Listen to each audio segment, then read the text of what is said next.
用微光照亮夜晚，用温暖温润心灵。亲爱的朋友们，欢迎来到微光夜读。我女儿死了，死在无人问津的急救室里。当她奄奄一息喊金牌医生爸爸救她的时候，老公却只顾着他的白月光母子。直到女儿的葬礼，他看到5岁的女儿只剩一捧轻飘飘的骨灰，才哭红了眼。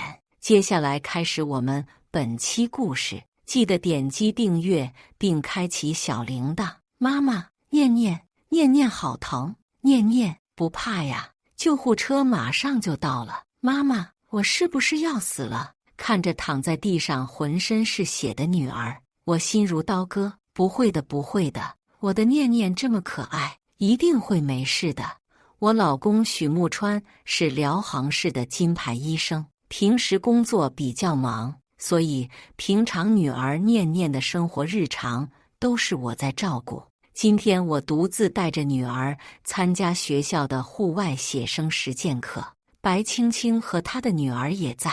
白青青是我老公的白月光，结婚多年，我一直知道他忘不了他的白月光。一开始我也不介意，谁没有年少懵懂过？但是自从他白月光回国后，他完全变了。他把所有的爱都给了白月光和他的女儿。户外写生课上，我女儿正在认真画画。白青青的女儿故意拿着我老公给她买的画笔来到我女儿面前炫耀。我早就知道许木川给白青青女儿买了最新画笔，但没给我女儿买，我怕我女儿难过，于是买了更好的给她，并告诉她这是爸爸买的。我从没想过一个小孩的心机会如此歹毒。当白青青女儿看到更高级的画笔时候，她就控制不住的嫉妒，她故意一脚把我女儿的画笔踢倒在地。我女儿站起来跟她理论，争执过程中，我女儿和白青青的女儿一起滚落山崖，都受了伤。见到女儿跌落山崖，我第一时间拨打了120，而白青青见到自己女儿受伤，第一时间不是关心伤势，而是当着我的面打电话给我老公。电话那头是我老公许木川温柔的声音：青青，怎么了？我还在手术中，看见是你我就让助手接了。我多久没听见许木川如此温柔的声音了？每次他医院我给他打电话，他总是不耐烦地说在忙，就匆匆挂断电话。平日里他在做手术时，我打电话过去，他是断然不会接的。原来接电话是要分人的。木川，怎么办？快来救救我！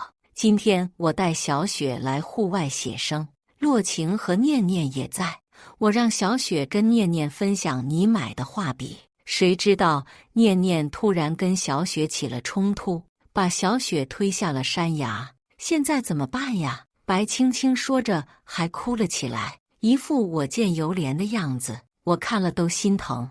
怪不得许木川会对她如此着迷，但是这个女人怎么能颠倒黑白、恶人先告状的呢？明明是她的女儿推了我的念，现在受伤严重的也是我的念。青青，你不要慌，救援队救护车估计已经过去了。手术结束，我第一时间到门诊去看小雪。还有念她做出这样的事情，我一定好好教育她。白青青故意开着免提，许木川的安慰我听得一清二楚。呵，许木川呐，许木川，你就听信白青青的一面之词，就开始数落起自己的女儿，你真是好得很。木川，我不想再听许木川在那里嘘寒问暖白青青。救护车已经到了，我看着浑身是血的念，来不及多想就上了救护车。救护车上，念气息越来越微弱，手里却紧紧地捏着他今天的画作，这是他要送给爸爸的礼物。妈妈，念太疼了，念好想爸爸，等下能不能让爸爸给我看病，这样念就不怕了。我含泪告诉他，念没事的呀，妈妈在呢，等下爸爸也回来，你不要怕。念念像是松了一大口气，伤痕累累的脸上扯出一抹微笑。看着念念如此乖巧懂事，我的心像是被撕裂了一样。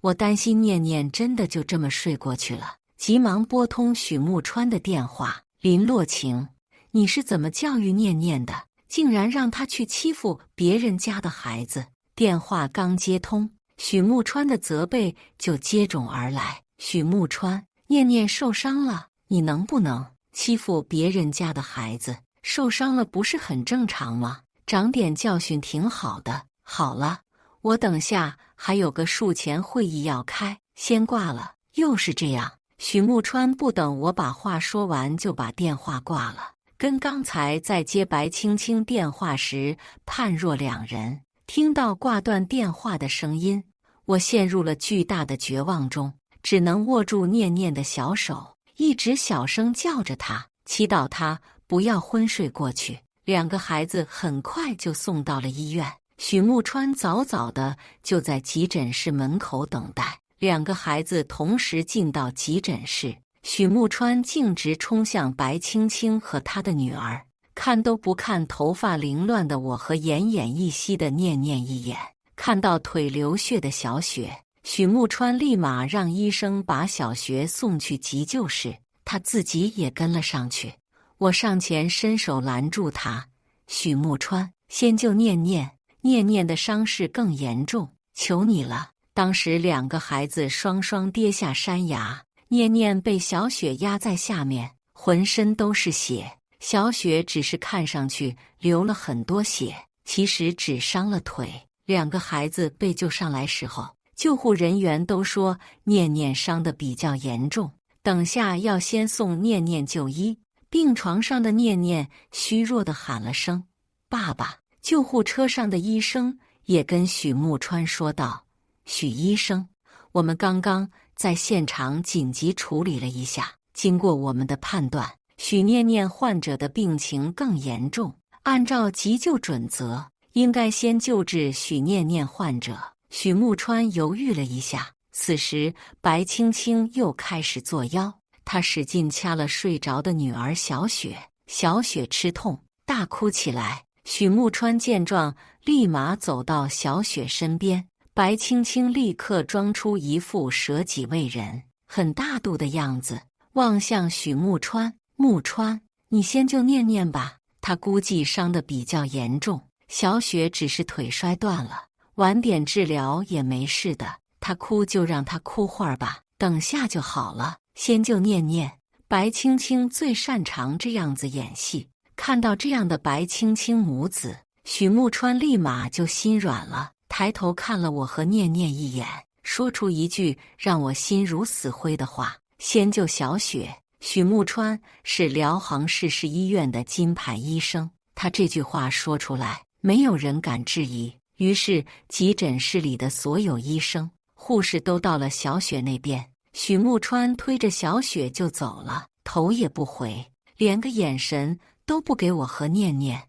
我和奄奄一息的念念只能在一旁的诊室里等待。我从未如此绝望过，只希望念念没有看到刚刚那一幕，可是她还是看到了。妈妈，我不是爸爸的女儿吗？为什么他不先救我？在车上，我听见妈妈你打电话了，明明是小雪在欺负我，为什么爸爸说我欺负他？我再也不喜欢爸爸了。妈妈，我好冷，浑身发抖，喘不过气来了。念念的声音越来越小，我看着她眼睛缓缓地闭了起来，我全身血液仿佛在此刻都冷凝了，冻得我一阵一阵的发抖。我颤抖着手把念念抱在怀里，轻声安慰，念念没事，妈妈抱着你，抱着就不冷了。我心痛到无以复加，掏出手机不停地给许木川打电话，希望他快点出现，救救我的念念。可是电话那头是冷冰冰的关机提示声，我的眼泪像断了线的珠子一样哗哗往下掉。一旁的实习生护士看不下去了，拿了一条小毯子来给念念盖上。怀里的念念看到我止不住的眼泪，缓缓地抬起手替我擦。妈妈，不要难过。念念，不冷了。妈妈，念念有点困了，想睡觉。感觉到念念的体温在一点点下降，我慌了，抱着孩子冲出去找医生。有个实习医生在，我抱着念念跪在地上，祈求他救救念念。实习医生被我吓到了，立马把念念抱到床上，检查了下，摇摇头，说孩子已经没有呼吸了，没有呼吸了。这几个字在我耳边回荡，我整个人像是跌入冰窖，大脑一片空白，仿佛是被人按下了暂停键。不可能，我的念念上一秒还在跟我说话的，他只是有点困，睡着了。医生，求求你再仔细看看。我不相信，我跪在地上拼命对着医生磕头。医生叹息一声，无奈打开除颤仪，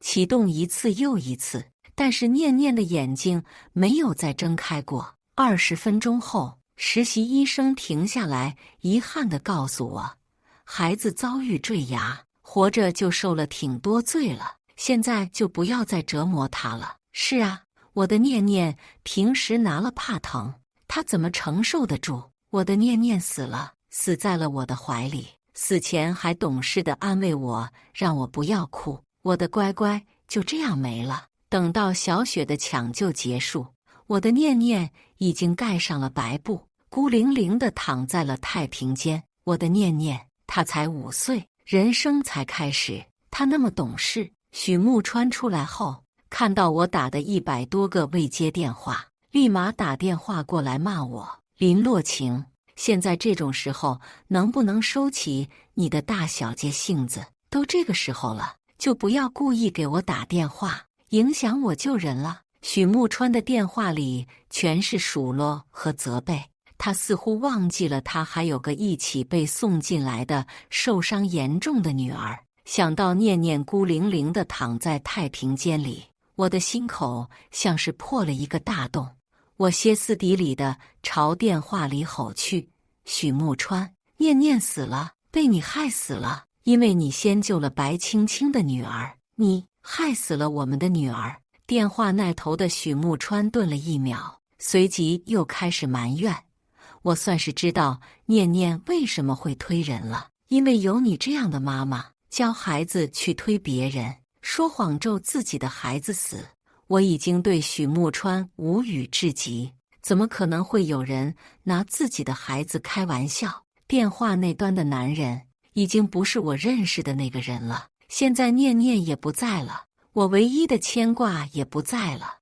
我用尽全力克制住想杀了许慕川的冲动，将发白的指尖掐进掌心。许慕川，我们离。慕川，你快来看看小雪，她又不舒服了。电话那端白青青的声音响起，果然，有什么等我回家再说，我这边有紧急情况。又是同样的桥段，每次白青青母子都会以各种理由找到许慕川。今天网络断了，明天水管爆了，后天孩子生病了。刚开始白青青才出现的时候，接到白青青的电话，许慕川还会犹豫一下，还会跟我请示：老婆，青青遇到点困难，身边朋友都联系过了，大家都在忙，就我现在有空，我去帮一下，可以吗？也是怪我自己粗线条，以为大家真的都忙。白青青一个人孤儿寡母的，带孩子确实也不方便，于是就同意了。后来无意中我才知道，白青青她从来就没有找其他人帮忙，就是看准许慕川这个男人，也从一开始的主动报备请示，到后面通知，再到现在连敷衍都懒得敷衍了。曾经我也跟他抱怨过，让他不用什么忙都帮，孤男寡女的不方便。许慕川只觉得我内心狭隘，没有同情心。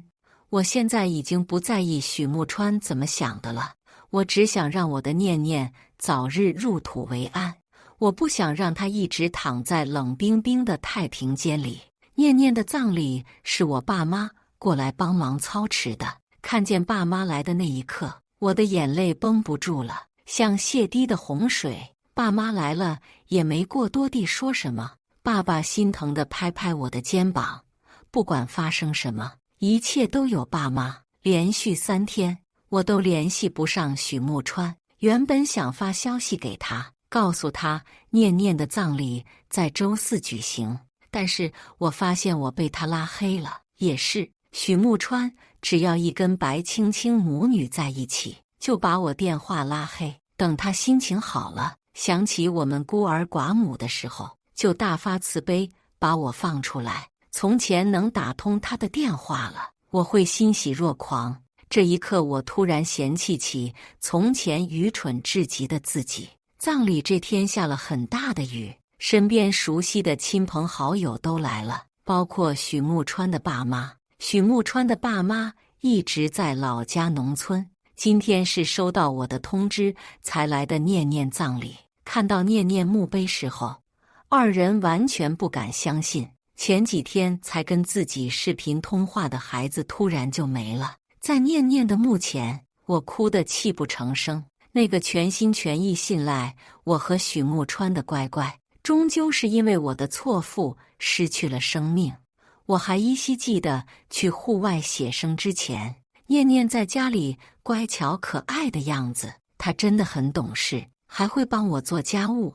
我不开心时候，像个小大人一样安慰我。现在她孤身一人躺在这里，躺在这个冷冰冰的地下，再也感受不到阳光。葬礼快要结束了，许木川还是没出现，来的客人们都很诧异。于是我抱着试一试的心态，再一次拨通了许木川的电话。电话很快就接通了，但是接电话的人却是白青青。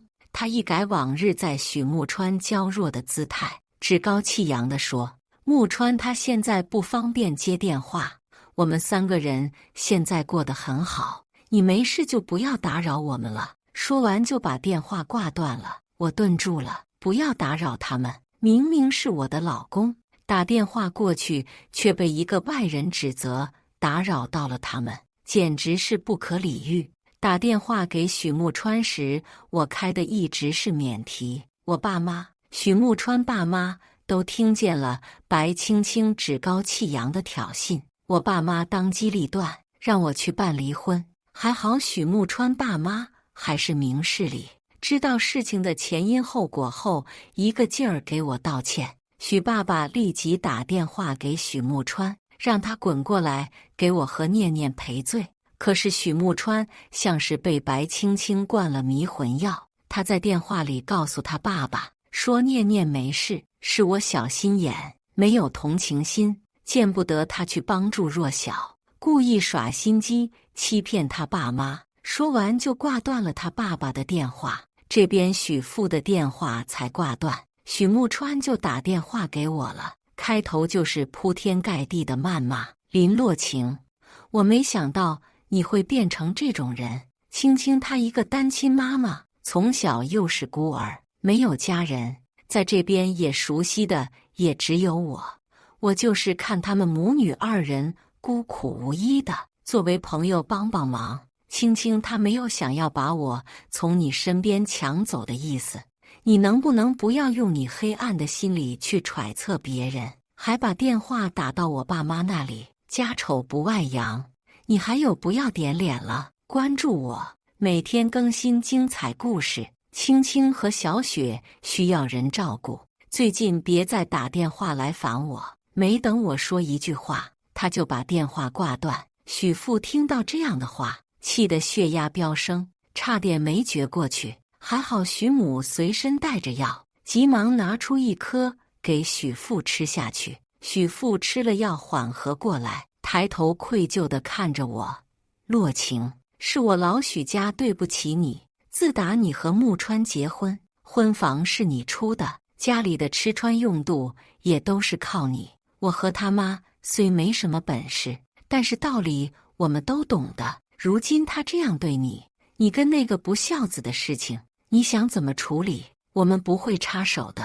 我感激地看向许父，他知道我和许慕川的婚姻不可能再继续。清楚许父的态度后，我更加下定决心要跟许慕川离婚。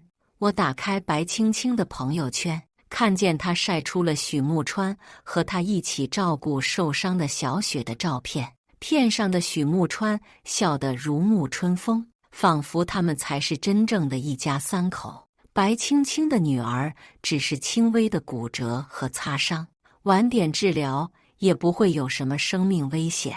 而我的念念摔下山崖，导致内脏出血，可是许慕川他却没有先救我的念念，而是听信了白青青母子的苦肉计，救了没有生命危险的小雪，真是可笑。作为辽杭市的金牌医生，连院前救护原则，先救命后治伤，先重后轻，这种最基本的职业素养、职业准则都没有，他还配做医生吗？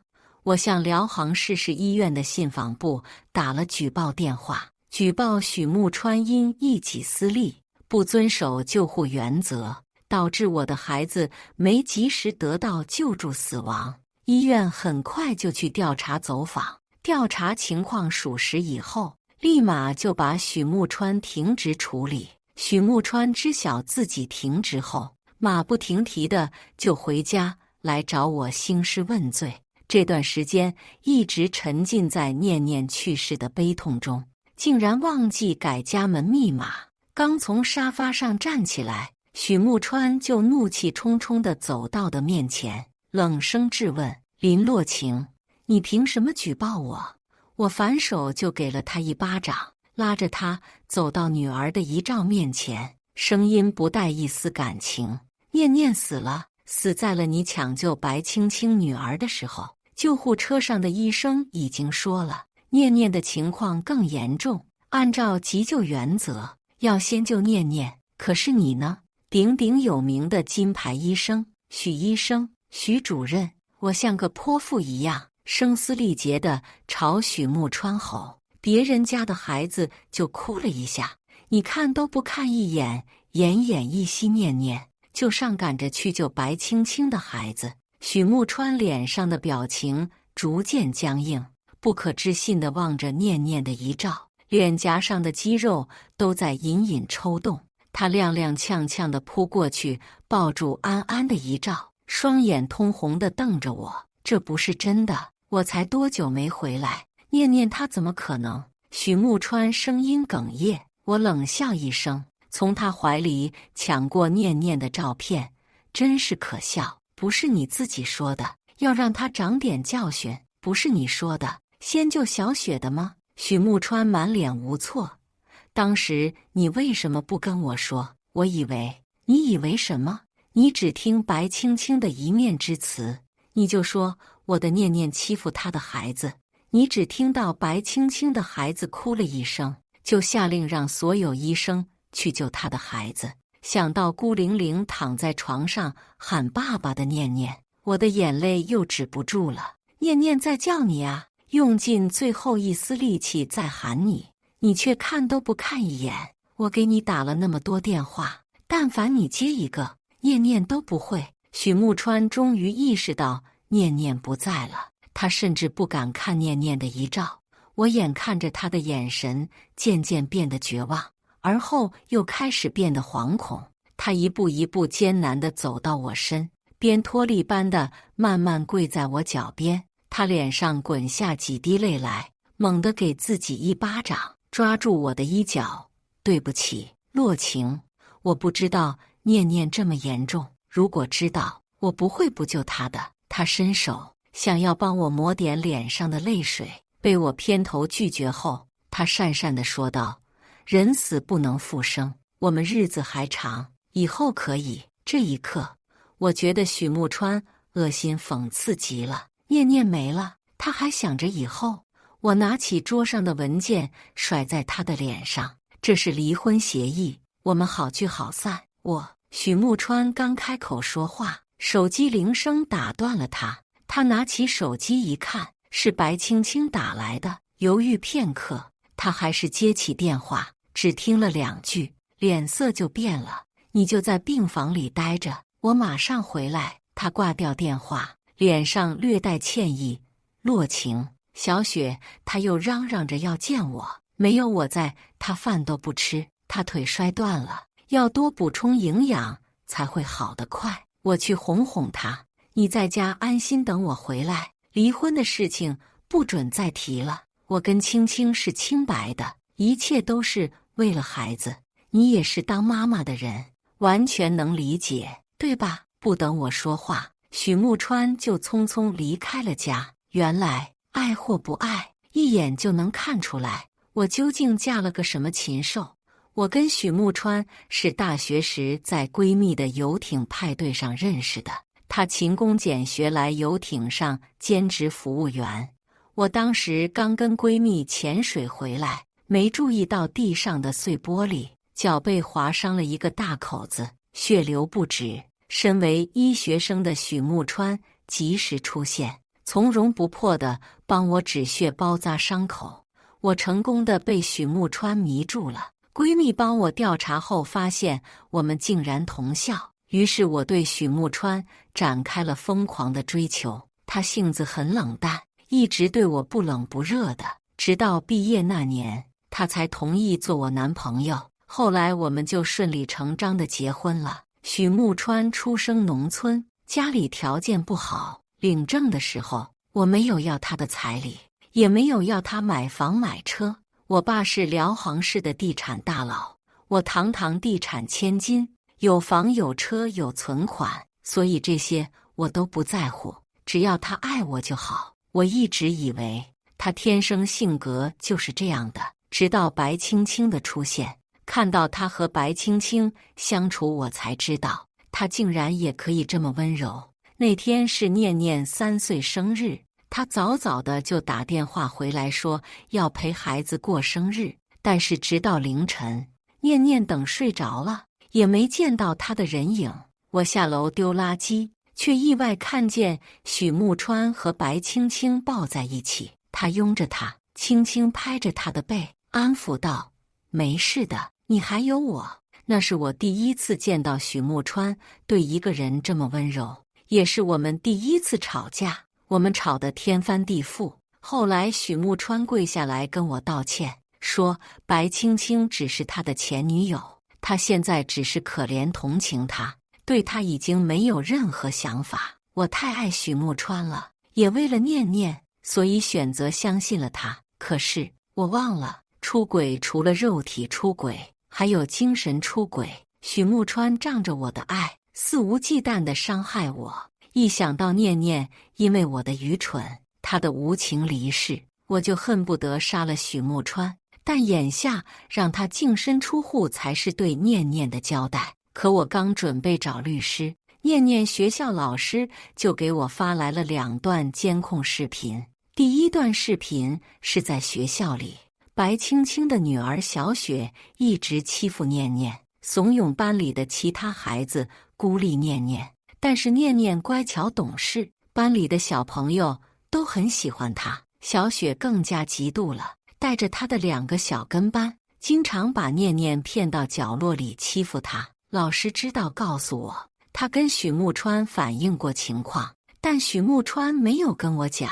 他去问了白青青，白青青告诉他是小朋友之间闹着玩，不用在意。老师也就没再多问。就这样，我的念念一直被欺负，却没人告诉我。第2段监控视频是念念出事那天森林公园的监控。那天念念在认真画画，白青青女儿小雪嫉妒念念有比她还好的画笔，随后抬脚把念念的画笔踹倒在地，又看到念念画的比她好看，便把画扔下了山坡，并伸手推了念念，但自己没站稳，也跟着掉了下去。难怪念念内脏出血这么严重，原来是他压在了念念身上。一个5岁的小孩子做出这种事情，一定是有人教唆的。我想到了白青青，看着念念遗照旁的那张染血的画作，我悲痛不已。想到白青青跟她女儿一脸那2张虚伪的笑脸，我恨得全身颤抖。凭什么作恶的人满脸幸福，我乖巧懂事的念念却孤零零地躺在冰冷的地下？我一定要让白青青和她的女儿得到应有的惩罚。我拿出手机拨通了我爸的电话，让他把公司的张律师借给我。白青青母子害死了我的念念，我绝不会让他们好过。我特意雇了几个人，分别去白青青公司和幼儿园门口拉横幅，强调白青青破坏别人家庭，教唆自己的孩子把其他小朋友推下悬崖，还卖可怜。白青青还好，似乎是内心强大。我的横幅在他们公司拉了几天，他觉得无伤大雅，继续高调地跟许木川在朋友圈秀恩爱。小雪这边就不一样了，来接孩子的妈妈很多，可能是同为女人，更有同理心。知道白青青的事迹之后，这些妈妈们告诉自己的孩子，远离白青青的孩子，毕竟谁也不想自己的孩子遭到和念念一样的遭遇。于是小雪在学校里很快被孤立。我要让白青青也感受一下孩子被欺负、被孤立时一个母亲的心情。许木川得知此事，红着眼眶来到家里找我。林洛晴，婚我是不会离的，我跟青青是清白的。虽然这段时间我住他们那里，但是小雪的伤是因念念而起的，所以我替念念赎罪，照顾他们母子二人。还有，小雪才5岁。你对一个年仅5岁的孩子也下得去手，你的良心不会痛吗？呵，白青青的孩子受了欺负，他就急了。那我的念念呢？念念在幼儿园一直被小雪霸凌，她5岁，我的念念难道不是5岁吗？许木川辩解道：“这是我知道，小孩子之间闹着玩的。小雪这么善良，怎么可能做那种事情？说不定是念念先欺负小雪，小雪才反击的。她平时污蔑我，我忍了，但她现在竟然帮外人污蔑我的念念，这我不能忍。我一巴掌扇在她脸上，我想做什么，还轮不到你来说话。现在也是小孩子之间闹着玩，你是小雪的什么人？人家做妈妈的都没来，你就上赶着当后爹了。”许木川看着我，丢下一句不可理喻，转身走了出去。第2天，我让张律师以教唆故意伤害罪起诉了白青青。白青青收到律师函以后开始惶恐不安，她多次打电话给我，我都拒接。于是她按捺不住，战战兢兢地来我家里找我。几天不见，白青青中失去了往日的洋洋得意，取而代之的是满身的憔悴。从进门开始，他便四处打量着家里，眼底满是嫉妒跟恨意。我淡定地邀请他喝茶，还没等我说什么，他就先忍不住了。林小姐，没有证据你就起诉我，我可以告你诽谤。你以为你这样去学校和我公司门口闹闹，木川就能回到你身边吗？不可能的，木川爱的人一直是我，你这样做只会让他更加厌恶你。我冷笑一声，白青青，许木川这种渣男，就你把他当个宝？我现在做这些都会死为了我女儿。白青青听到我的话顿了1秒，似乎是想到之前自己教女儿做的那些事情，顿时慌了神。她突然朝我跪了下来，求饶道：“林小姐，我错了，只要你肯撤诉，放我一马，我立马带着孩子离开这里，再也不出现在你和木川的生活里。现在知道怕了，你当时教唆你女儿把念念推下去的时候，没想过会有今天吗？我的念念那么乖巧，就这么被你害死了，你不怕她午夜梦回来找你吗？”白青青脸色难看，仿佛受了什么刺激一般，脸色变得疯魔。你这种一出生就在罗马的人，怎么能体会我们普通人的痛苦？凭什么我自小就要被父母抛弃？凭什么你能有这么好的老公？凭什么我的女儿样样不如你女儿？凭什么？白青青发了疯似的一通质问。现在的施暴者都这么理直气壮吗？我不耐烦地把桌上冷掉的茶水泼到他脸上。你的这些痛苦又不是我造成的，你来这里发什么疯？白青青似乎被茶水泼醒了，瘫软地缩在地上，像只斗败阵野鸡，耷拉着头。我拿出手机打电话给物业保镖，让他们把白青青拖走。白青青走后，我又来到念念房间，满屋子念念的玩具，让我陷入巨大的思念漩涡中。我捏紧念念最喜欢的玩具小熊，贴在心口，告诉念念，也告诉自己，念念，妈妈一定会为你报仇。不知道白青青回去之后跟许木川说了什么。第二天一大早，许木川就带着白青青母子来找我了。林洛晴，你给滚我出来！白青青啊，白青青，这么快就去告状了？既然这样，那我就新账旧账陪你们一起算。我慢悠悠地去打开门，看到门口许木川抱着小雪，白青青一脸憔悴地站在他身边。好和谐的一家三口啊，我反而像是个插足的第三者。林洛晴，你怎么如此心狠手辣？念念都已经死了，我跟你一样难过，但你不能因为念念死了就去伤害别人。青青做了什么，你就要起诉他？听到许木川这样说，我觉得可笑至极。我冷哼一声，我女儿被人故意推下山崖，最后没得到及时治疗，内脏出血而死。我难道不应该为她报仇，找出伤害她的人吗？许木川皱眉，被人故意推下去的，我怎么不知道？念念不是欺负小雪，失足掉下去的吗？我懒得跟他废话，拿出学校老师发给我的监控视频，对到许木川眼前，让他自己看清楚，他捧在手心里的女人究竟是个什么妖魔鬼怪。随着视频的播放，许木川眉头开始紧锁，双眼中闪烁着愤怒的火焰，他嘴角紧抿着，不停地颤动，似乎在克制着内心的爆发。一旁的白青青也看到了视频的内容，他瞬间慌了。他没想到那么远的山上竟然会有监控，而且拍得如此清晰。视频看完以后，许木川沉声质问白青青：“青青，视频上的是真的吗？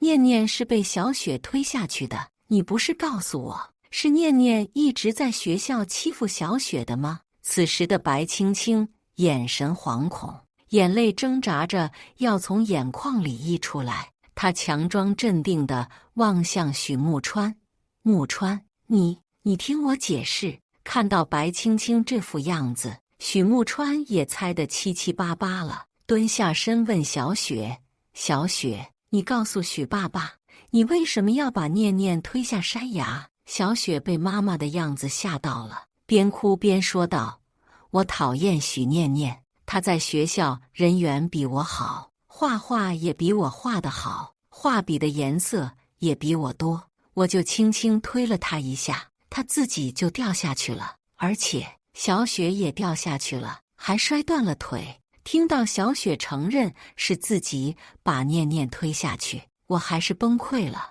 走过去拽起小雪：“你一个5岁的孩子，心思怎么能如此歹毒？念念从来没有害过你，你之前每次来家里，她都把玩具分享给你，你怎么可以这样对她？”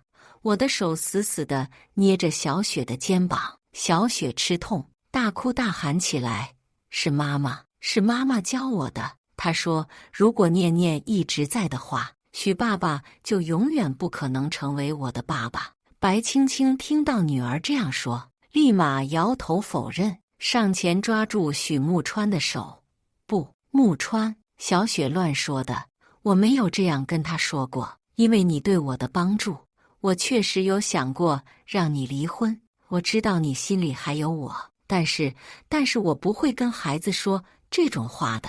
木川，你听我。”够了！许慕川一把甩开白青青，白青青失重，直接摔倒在地上，脸上早就没了血色。许慕川脸色惨白，他无力地瘫在地上。现在知道后悔了，早干嘛去了？秉着杀人诛心的原则，我拿出那幅沾满了念念写的画作，递给许慕川。这是念念临死前一直抓在手里的，送你的生日礼物。许慕川抱着念念的画，双眼空洞无神，身体不由自主颤抖起来。念念，是爸爸对不起你。许慕川转头看向我，对不起，洛晴，我不知道白青青是这样的人，我不知道因为我的愚蠢害死了我们的念念，对不起，对不起。许慕川终于知道自己看错人了，终于开始忏悔了。但是有什么用呢？我的念念已经回不来了。看着地上的许慕川和白青青，我淡淡的说道：“警察和我的律师马上要到了，剩下的事情他们会处理。”没过多久，警察来带走了白青青。1个月后，张律师告诉我，白青青被判7年有期徒刑。比起我的念念，这实在是太轻了。但好歹也能给我的念念一点安慰。一切尘埃落地，我想去看看念念，才走到墓地，就看到许慕川蹲在念念墓前。1月不见，许慕川似乎瘦了很多，他佝偻着身体蹲在地上，颓靡又狼狈的模样，再也看不出曾经的意气风发。我冷眼睨着他：“你来这里干什么？念念在时，你都没时间陪她，现在也没必要来这里惺惺作态。”念念死前最后一句话就是不要你这个爸爸了。风吹过来，许慕川的衬衫贴在他的身上，显得他更瘦了，瘦得像是被风一吹就倒。许慕川脸色就更加惨白了，嘴唇上都没有半分血色。他微微张口，想要说些什么，被我直接打断。从前的许慕川是个有抱负、有理想的人，不然也不会年纪轻轻就成为金牌医生。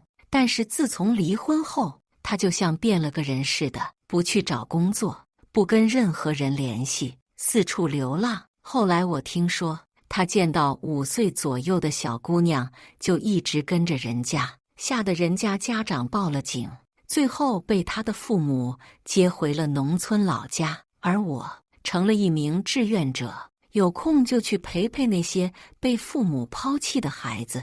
我会用1辈子时间来思念我的念念，也会带着念念的期许，好好过完一生。感谢大家的观看，欢迎大家在下方评论区讨论。如果你喜欢这类故事，记得点击订阅微光夜读，并分享给更多的人，这会对我帮助很大。再次感谢大家的观看。